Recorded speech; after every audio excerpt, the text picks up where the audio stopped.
Time for another 5-minute-ish review.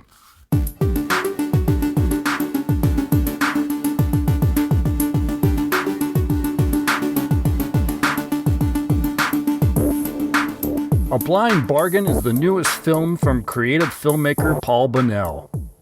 Now, I previously watched, reviewed, and really loved his earlier film, The Ghastly Love of Johnny X, back in 2013.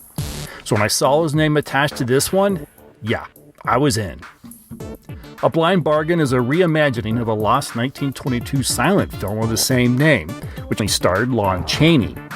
In that original story, a man desperate for money offers himself up to a mad scientist's experiments in exchange for help for his ailing mother. This version shifts things to 1970. We meet Dominic, a troubled, addicted Army veteran who's in deep with his dealer and his goons. After taking a pretty brutal beating, he heads home where he lives with his mother, Joy, a former silent film actress. Worried about him, Joy convinces Dominic to visit a special clinic run by the very eccentric Dr. Gruder, played here by Crispin Glover, with the hope that they can help him clean himself up. Dominic shows up, not entirely sold on the idea, but one glance at a mysterious and very captivating nurse is enough to get him through the door.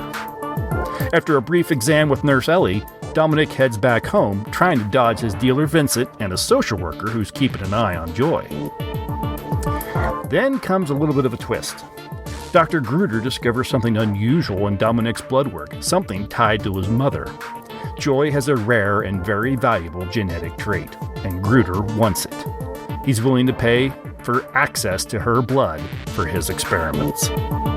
Seeing a way out from under Vincent and a reason to get closer to Ellie, Dominic convinces his mother to visit the clinic under the pretense of it being a relaxing spa retreat. Once inside, Gruder, Ellie, and his, let's call him assistant, Logos, played by Jed Rowan, take control and the experiments begin. And here's the strange part. Despite how all this starts, the treatment itself doesn't seem entirely harmful. In fact, Joy starts to feel better, stronger, even younger. So now the question becomes, has Dr. Gruder found something incredible? And even if he has, is it worth the cost? Now, one of the standout things about this film is the look. Bonnell doesn't just set it in 1970, he recreates the era. The cars, the appliances, the colors, the textures, even the macrame everywhere. It's like stepping into a time capsule that smells faintly of cigarettes and avocado-colored kitchens. And that's a bold move, because making a period piece on top of an already unusual story could have gone very wrong.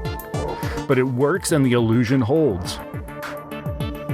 This is one of those films that kind of lingers in your brain after it's over. You sit with it, you kind of turn it over a bit, maybe argue with yourself about what worked and what didn't. Because I'll be honest, I'm still trying to figure that part out. There are moments that feel strange, maybe even confusing, but I keep coming back to the same question. Are those flaws, or am I just not fully tuned in to what the film is doing? That said, there's a lot here that I really liked. Jake Horowitz as Dominic carries the film well, and his chemistry with Lucy Loken's Nurse Ellie feels natural, like two people who know there's something there, even if they can't quite explain it. And Jed Rowan, he's fantastic here. If you've seen him in other B-movie horror roles, you might expect a certain type of character, but he brings so much more to this. Yes, he's the muscle, but there's something softer underneath. There's a moment or two where he opens up, especially in scenes with Joy, and it really stands out. And speaking of Joy, she's played by two actresses at different points in the film, Amy Wright and Annalisa Cochran, and both are excellent. Amy Wright brings this quiet, reflective sadness, like someone who feels their time has passed, and Annalisa Cochran brings the opposite, that spark of possibility, like maybe time can be reclaimed. The entire cast, honestly, is solid. Crispin Glover was, of course, the perfect person to play the quirky physician. Whether he is given a motivational speech to encourage people to visit the clinic or fighting his own urges when dealing with the young Joy, he is an astonishingly good actor. Even the smaller roles feel well cast, And there were definitely a couple of faces where I thought, I know that person, and I just couldn't place them. So if you watch this, help me out and let me know who I'm missing.